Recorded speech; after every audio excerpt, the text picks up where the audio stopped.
para naman po sa ating mas lalong pagpatibay ng ating pananampalataya. At ang gagamitin po na mag-aayos ng mahabang panahon na nagsasabing tapat ang Diyos.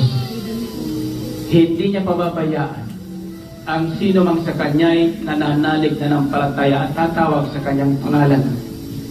Sa gitna ng kagipitan, darating ang tulong ni Yahweh Shaddai. At isang iglap ating gabi noon, ang himala ng Diyos naganap sa aking buhay. Brothers and sisters, hindi ito gawa ni Brother Mike. Hindi ako ang tumawag sa inyo.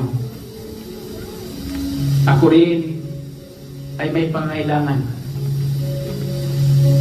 Ako rin minsan na may nararamdaman, napapagod, nauuhaw, pinanghihinaan.